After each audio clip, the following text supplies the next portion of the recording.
Ito may banat si BP Sara Duterte o kay Trillanes. Political skunk o nakadidiring politiko. Iyan ang bansag ni dating Pangulong Rodrigo Duterte kay dating Senador Antonio Trillanes.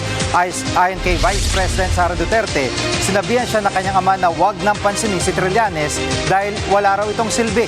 Ito raw ang payo ng dating Pangulo kasunod ng aligasyon ni Trillanes na bagman ni VP Sara si Ramil Madriaga. Si Madriaga ang nagsiwalat na nakinabang umano si VP Sara sa pera mula sa Pogo at drug lords sa 2022 elections. Nakasad din ang aligasyon yan sa reklamong plunder, graft at malversation na sinampan ni Trillanes laban sa bise. Wala pang reaksyon si Trillanes sa pahayag na mag-amang Duterte. Paano banggit na ako si President Duterte, anak ma'am? Kung saan may problema ani ni Trillanes, tapos ingon si PRD, kibalo ka unsa na day? Anak ko, wala lagi, wag ko kasabot. Unsa? Kaniana siya. That is ENVY. Envy. Nakaanak ko.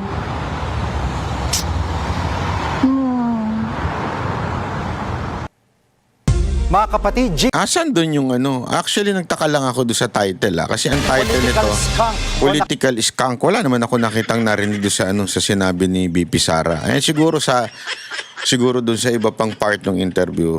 Pero isa lang ang sinabi daw ni PRRD kay Trillanes. Inggit. Ay, matagal niya na sinasabi yan. Matagal niya na sinasabi. Alam mo kung bakit inggit? Lahat ng tinakbo ang eleksyon yan, olat yan. Una, inggit yan dahil hindi yan kinuha bilang Vice President ni Pangulong Duterte. Di ba? Ilang beses sinabi ni Pangulong Duterte yan na nag-apply yan tapos tinanggihan niya. Nainggit tuloy siya, sabi ni Pangulong Duterte. Kaya tuloy sinisiraan niya. Tapos, at the same time kaya nainggit yan kasi walang naniniwala sa kanya. Kahit nga yung mga kakampi niya, hindi naniniwala di ba? Binabanatan nga siya ni Remulla, yung kakampi niyang si John Vic, supposedly. Tapos nananawagan pa siya ng Unitae, di ba? O sabihin, wala talagang naniniwala sa kanya. Kaya inggit na inggit yan kay Pangulong Duterte. Kasi kay Pangulong Duterte at sa mga Duterte, talagang ang mga tao ang tindi ng tiwala. Ang taas nga ng trust rating. Mantakin mo, siraan sila araw-araw ha. Araw-araw, sinisiraan sila nito. Dinidemanda kung ano-anong paratang. And yet, yung tiwala ng taong bayan, nakakaingit nga naman yun. Oh, sobrang nakakaingit yun. Mantakin mo ha. Eto, parang ganito yan eh. Yung babaeng kursunada mo, meron siyang kursunadang lalaki. Gustong-gusto niya yon. Pero ikaw, na may gusto dun sa babae, ginawa mo na lahat. Siniraan mo na yung lalaking kursunada niya. Marami ka ng pera. Pero yung babae, ang gusto pa rin yung lalaki. Parang ganun eh. Si Trillanes eh. Pinipilit siraan ng mga Duterte, pero yung tao, mas kursunada pa rin si Duterte at ang mga Duterte instead sa kanya. Ikaw nga naman, anong mararamdaman mo, anak ng tutsa? Lahat na lang ginawa ko. Diba? Lahat na lang ginawa ko. Lahat ng kawalang niya ang ginawa ko para na masira itong mga Duterte, pero pataas ng pataas ang trust rating ng mga Duterte. Ay talaga naman nakakainggit yun, Brad. Baka nga, sabi nga nila, di ba? Mamatay ka sa inggit. May ganun tayong kasabihan, di ba? Mamatay ka sa inggit. Ba't hindi pa siya namamatay? Tanong lang yun, ha? Hindi ko sinabing gusto ko siya mamatay, ha? Ayoko mamatay yung mga ganyan. At saka hindi naman mamatay. Mga sabi nga nila, masasamang daw mo, matagal mamatay. Hindi totoo yun, ha? Pero, ngayon pa man, ayoko siyang mamatay. Dapat sa kanya, mabuhay at manatiling inggit sa buhay niya. Antakin mo hanggang matanda ka na. Nainggit pa din ako kay Duterte. Paano ko sila pababagsakin? 18-19 na ako. Maging bitter siya for life. Ano yan ang tawag na bitter for life, di ba? Bitter ka for life. Gusto mo ba yan? Trillanes? Kaya ka? Lahat na lang talo ka. Pati sa mga demanda mo, talo ka. Takin mo, ang dami mo dinibanda. Ito si Trillanes ang matatawag mo niyan, boy demanda. Lahat na lang didemanda niya, mag-uubos ng pera. Dami kasing pera nito eh. Hindi ko alam kung saan niya kinuha. Ha? Ano kayang binenta niya? Lupa. Siyempre, lupa. Kayo naman, nasa isip niyo kung ano-ano. Hindi lupa doon sa sa island, ibang lupa yung sinasabi ko. I mean, bahay. Siyempre, nagbebenta ka ng bahay, kumikita ka. Ganun yun eh, real estate. Iniisip nyo kaagad yung island natin eh. Hindi yun. Iba-iba. Kayo naman, madumi lang isip nyo talaga. Ayop yan. Ay, nako. Trillanes, kung ako sa'yo, mag-move on ka na. Kasi kawawa ka eh. Kawawa ka talaga. Ikaw yung taong sobrang grabe ang bitterness sa puso. Ikaw yung taong sobrang, alam mo yun, kawawa ka naman. Kawawa ka naman to the point na baka hindi ka na nakakatulog eh. Di ba? Baka hindi ka na nakakatulog dahil sa ganyan mo. Oh, anyway, ito pa, pakinggan natin. Isa pang balita. Napakaraming balita ngayong araw to. Exclusive, mga kapuso. Nasa Stockholm, Sweden, si dating Congressman Zaldico noong January 15. Base sa petisyong inihain ng kanyang kampo sa Korte Suprema. Hiling niya sa Korte, temporary restraining order para hindi may patupad ng ombudsman ang resolusyong kasuhan siya. Nakatutok si Joseph Moro. Eksklusibong nakuha ng GMA Integrated News ang kopya ng petisyong ito na inihain itong January 25 sa Korte Suprema ni dating House Appropriations Committee Chairman Zaldico.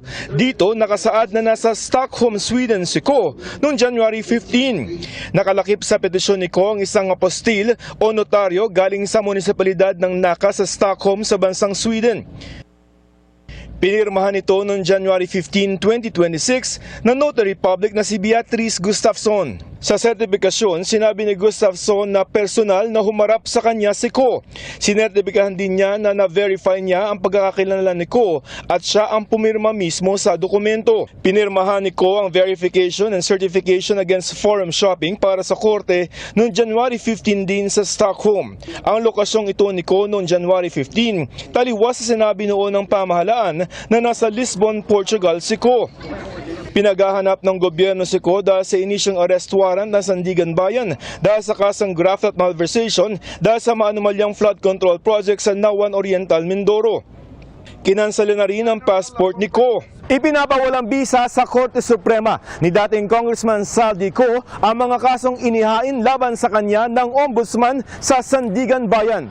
Pirmado ng mga abogado ni Ko ang petisyong inihain sa Korte Suprema. Nakita rin namin ang patunay na naihain ito noong January 25. Gusto ni Ko na maglabas ng temporary restraining order ang Korte Suprema para hindi maipatupad ni Ombudsman Jesus Crispin Remulla ang resolusyon nitong nagkakaso kay Ko. Gusto rin ni Ko na pigilan ang paglilitis ng mga kaso laban sa kanya sa Sandigan Bayan. Hiniling din niya na ipawalang bisa, baliktarin at gawing permanente ang injunction laban sa resolusyon ng Ombudsman dahil sa grave abuse of discretion o pag-abuso ng kapangyarihan. Sabi ni Ko sa korte, hindi raw siya nabigyan ng pagkakataon na sumagot sa mga aligasyon. Kung ang basihan daw ng Ombudsman ay ang interim report ng Independent Commission for Infrastructure o ICI, may karapatan daw si Ko na sagutin ang bawat isang pahayag o statement doon.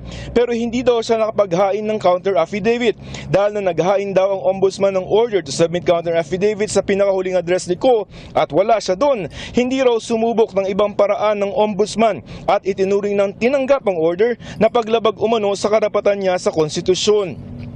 Hindi rin daw binigyan ng access sa mga abogado ni Ko sa kopya ng kaso sa kabila ng ilang beses nitong pagsulat. Minadali din daw ng Ombudsman ang kaso laban kay Ko. Binaliwala din daw ng Ombudsman ang finding ng ICI na wala itong inirerekomendang kaso laban kay Ko dahil meron lamang itong beneficial ownership ng kumpanyang SunWest na umano'y sangkot sa anomalya na hindi raw sapat para makasuhan o masintensyahan si Ko. Nanindigan si Ko na walang ebidensya na Beneficial ha, beneficial. So ibig sabihin, ewan ko ha. Beneficial ownership ng kumpanyang SunWest na umano'y sangkot sa anomalya na hindi raw sapat para makasuhan o masintensyahan si Ko. Nanindigan si Ko na walang ebidensya na nagpapakita na sangkot siya sa sabwatan o conspiracy. Hindi rin daw tumakas Pero merong meron siyang pakinabang doon sa SunWest, di ba? Oy, naku, para naman tayo naglolokohan nito. Alam mo, eto una, dito ako natatawa kasi dito meron na notaryo na nasa Swiss daw, nasa stock, tama ba? Exclusive, mga kapuso. Sa petisyong inihain ang resolusyong Graded News ang kopya ng petisyong ito na inihain Nasa sa January Sweden. Sorry, not Swiss. Sweden. Nasa Sweden daw si Zaldico. So kung nasa Sweden si Zaldico, ibig sabihin po nun, mali yung sinasabi yung paulit-ulit na sinasabi ni John Vic Remulla ba yun? O, sorry. I think it's the other Remulla. Yung dalawa kasi yan eh. Yung si, ano man tawag dito? Si Bendalo. Bendalo Brothers. Kailan yung si Bendalo Brothers? Oh, si Remulla at saka si Remulla. Kaya nga brothers, si John Vic at saka si Boying. Si Bendalo Brothers, sinasabi daw nila na nandoon sa Portuguese daw itong si Zaldico. Tangina, mas naunahan pa kayo ng GMA. Hindi isipin nyo, mas naunahan pa sila ng GMA na malaman kung asaan. Kaya nga exclusive ito eh. Unless, alam nyo na, niloloko nyo lang kami at hindi nyo mahuli-huli, di ba? Pero kaya exclusive ito dahil, ibig sabihin nun, nalaman ng GMA na sila lang. Kaya lang sila lang ang nagbabalita dahil sila lang ang nakalam kung asan si Zaldico. Buti pa yung walang confidential funds. Nakakaalam kayo. Ang laki-laki sigurado ng Uy, ano yun? Multo. Marcos, ikaw ba yan? Nagparamdam ka na? Hindi, totoo naman di ba? Ang laki-laki ng confidential funds ng administrasyon Hindi nyo makita si Zaldico? Eto, nakita na. Ay, nakay ng weteng. May ibig sabihin yan. Di ba? May ibig sabihin niya, mga kababayan. Hindi kaya. Ay! Tsaka po, wag kang ganyan, banat ba? Hindi maganda yan. Hindi kaya. Hindi kaya merong nakikinabang? Gago! At kaya hindi nyo mahuli-huli yan? May pagpapala. Ang Bendalo Brothers. Hindi natin alam Ako'y nagtatanong lang. Hindi ho ito factual. This is an inquiry. Wala ba kayong blessings? Kaya hindi nyo mahanap-hanap si Zaldico? Bendalo Brothers? Gago! Grabe naman yan. Grabe naman yan. Nakakaano naman yung mga ganyang birada ninyong mga Bendalo Brothers. Kayo, nakakaloko na kayo, Nakakaloko na. Sana naman maayos nyo yung ganyan ninyo, mga Bendalo. Kasi alam mo, ito talaga napaka-importante na maintindihan ho natin na wow, this is something that we have to, kasi